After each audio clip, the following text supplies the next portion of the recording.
Hello everybody, this is Zaynor Kamatazi. Today we're going to go over the Sith Juggernaut for the Rage spec. Now keep in note that these videos are for those who are new to the specs, new to the class, and all that kind of fun stuff. I will be going over some things to note from the discipline path here, but only things to note. I recommend that you go over and read all of it so we can potentially find stuff that will help you create your own rotation, and not have to rely on the basic rotation that I have down below. I will also be going over your talents, aka the utility points. I will also obviously be going over the basic rotation as well as some player tips. So to get started, I will be going over the utility points here. So for under skillful, I have payback. This reduces the cooldown of your unleash ability by 30 seconds, and it will heal you for 10% of your maximum health as well. Unleash is going to be your CC breaker. So in case you get stunned, you get immobilized, knocked down, your Unleash will most likely break it. I also have Overwhelm, which causes my Ravage ability to immobilize my target for 3 seconds. I also have Unyielding, which generates 4 rage when CC'd, so stunned, immobilized, put to sleep, knocked around. If there's something along here that you do not like, I also recommend Path Carver, which will increase the damage of your sweeping slash by 25%. Under Masterful, I have Crushing Fist, which for Vengeance as well as Rage specs, it will cause your Smash and Vengeful Slam to sunder your target for 45 seconds, decreasing their armor rating by 20%. I also have Strangulate as a personal preference. This will cause your Force Choke ability to have a reduced cooldown by 15 seconds. Force Choke is essentially a stun that also deals a little bit of damage and should generate 3 focus over the duration, and it is usable while moving. If you do not like that build, that's one in particular, and you're more of a PvEer, I don't know where to spear to. You could always use Pooled Hatred, which whenever your movement is impaired, you gain a 10% damage boost to your next ability, Conceiving Rage. This effect stacks up to 5 times and only lasts for 15 seconds. So this, with a stack of 5, that is 50% increased damage to your next ability that consumes Rage. Under Heroic, I have Warbringer, which my Force Charge ability will enable the next Vicious Throw or Hew to be used against a target with any percentage of health, and lasts for 15 seconds. This is useful because your Vicious Throw or Hew, if you were under the Vengeance spec, is normally used on opponents that have 30% health or less, and this allows you to use it even when you use Force Charge, will cause it to proc and allow you to use the ability even if your target is at full health and at 100% for the percentage. I also have Throw Passion, which reduces the cooldown of Enraged Defense by 30 seconds. Enraged Defense is one of your defensive abilities, and it usually has a 2-minute cooldown. With this spec, it will reduce the cooldown to 1.5 minutes. Under Legendary, I have Intimidating Presence. I don't know about you guys, but I personally prefer having my Saber Reflect last up to 5 seconds. So that way, it's 5 seconds of your opponent essentially damaging themselves. And so, Saber Reflect would normally last 3 seconds. With this, it's 5 seconds. If you do not like that, a good one to switch out the spec with would be Thrown Gauntlet, which reduces the cooldowns of both Force Push and Intimidating Roar by 15 seconds, and causes your Saber Throw to immobilize your target for 3 seconds. Your AoEs are going to be both Smash and Sweeping Slash.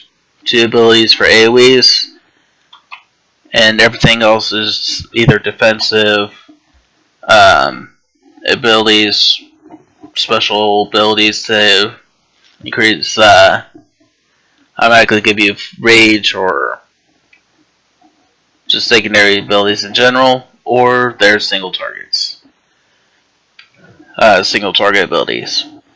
So, for a basic rotation, I have it set up for Force Charge, followed by Sundering Assault, which also sunders your target. I have Aging Burst, I have Force Scream, Saber Throw, Furious Strike, Force Crush, Ravage, Obliterate, and Vicious Throw, and then just Force Choke, just debatable at the end. To note, you will probably have to go and use Sundering Assault and Saber Throw for Rage buildup. Somewhere throughout the rotation, that's why I have it one at the beginning, one halfway through. So that's what I have on my rotation bar. I will go through again here momentarily to give an example. Real quick, I'll be going through the things to note from both the discipline path and one thing to know at the beginning here from your spec. So from the spec, and it's only going to be through the spec here, as a reminder, your Smash and Vengeful Slams will sunder your targets that they damage for 45 seconds, which decreases their armor rating by 20%. So that's not just, unlike Sundering Assault here, that's an AoE sunder for all the adds that the Vengeful Slam or Smash will damage. From things to know from your discipline path, Force Charge and Obliterate will proc your Force Scream, which increases its damage by 5%, and it will give you 1 rage instead of consuming rage. Force Charge and Obliterate will also cause your next Smash or Raging Burst that's activated within 20 seconds to critically hit. Your Enrage and Force Crush will cause your next Smash or Raging Burst to have an increased damage of 15%, and will have no cost. Furious Strike will beat down your target for 45 seconds, which increases your melee damage on that target by 5%. Force Crush will cause your next Obliterate or Furious Strike to have no cost. So those are all your things to know. So to represent the earlier rotation, as you can see, I'm on my ship with my operations training dummy. So first we'll start with Force Charge. and Sundering Assault, like all the abilities that procced. So first will be Vicious Throw, Raging Burst, and Force Green, all for procs.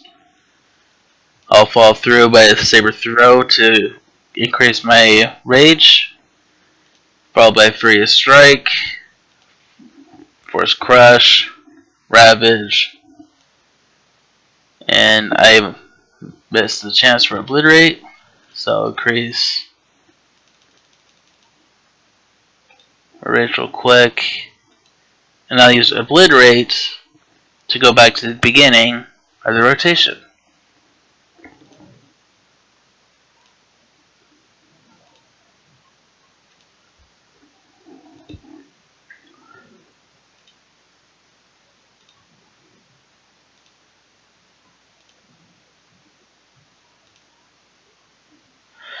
And as you can see, I went real quick that I didn't have all my stuff, all my cooldowns finished off.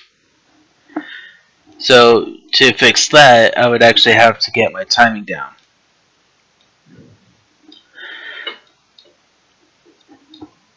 I have my defense abilities up top for quick access.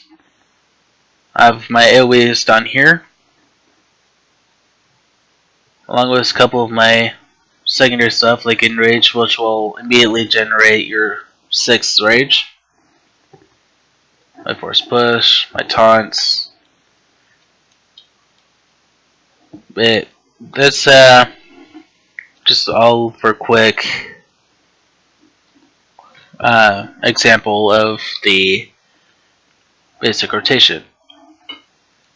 Now, pressing Y, you'll be able to bring up your legacy. I'm currently under character perks. The character perks are just that. They're for the character. So if you wanted to unlock these on your other characters, or if you're hoping that they would automatically be unlocked from your main, I'm sorry to say that character perks you have to unlock per character. So it gets rather costly if you have multiple alts. So, as my tip for you from character perks, unlock both the class mission and exploration for your leveling up. So, for increased experience from both of them, you can do the Flashpoint experience if you run multiple Flashpoints at max level, and you're also subscribed. I do recommend getting the command experience maxed out, so that way you have 10% increase to your command experience. Now the downside to unlocking the command experience is it is very costly. The command experience will cost you 3.5 million credits to fully unlock. But in the end, it is going to be useful in the long run. From companions, I recommend getting Legacy of Altruism maxed out, as well as your Legacy of Promptness. With these combined, that's 60% time taken out from giving your gifts to the companions. So it's really quick to give them each gift. It's like roughly 1.5 seconds, down from 3 per gift. And with Legacy of Altruism, that's an increase of 30% influence gain towards your companion from each gift. Under travel, I would highly recommend the levelers to get their priority transport personal starship for about 50,000 credits, and this will take you straight to your starship after you get it at the end of Drummond Cos or Coruscant if you're on the Republic side. And what this will do is, like I said, take you straight to your starship. It's useful for when you have to get back to your starship rather quickly. You can do the improved speed of piloting to unlock your each level earlier, way earlier. But the downside is the legacy level required to unlock them, including the personal starship. I had to say. But I recommend getting those as soon as you can for your characters and your alts. Under convenience, they're all very useful. So they're eventually having all of them unlocked is going to be beneficial. But while you're leveling up or you're running ops, dungeons, or flashpoints, as I say, the main two I recommend is getting the field repair droid and your field respec. Those are the two main ones I recommend getting first. Under the global unlocks, under other, first I have to say for the alignment, I recommend one character, only one because it can be boring, to have a maximum light side alignment, and that's to unlock the legacy of Unity, which with Unity, when your companion is out, both you and your companion will take 50% reduced damage for 15 seconds. Essentially, it's an extra defensive ability while you're out soloing, or you're running with one ally, maybe two, with your ally out, with your companion out. In which that is very useful if you happen to get caught into a really tight situation. Ship unlocks, I only recommend the Operations Training Dummy and Warzone Training Dummy, which is right, like I said, where I am showing with this video. You do not have to have them. It's just useful if you're wanting to check out your DPS before you go to either the Operation or Warzone. If you want to make sure you have the numbers required for it, or even just to see where you're at. Galactic Command, you have to have a max level character that is maxed on command rank as well. Or if it's higher than 300, you just need at least rank 300, which takes a long time. Unless you're with the right group and you're farming certain things. But Galactic Command is going to be very helpful for your alts.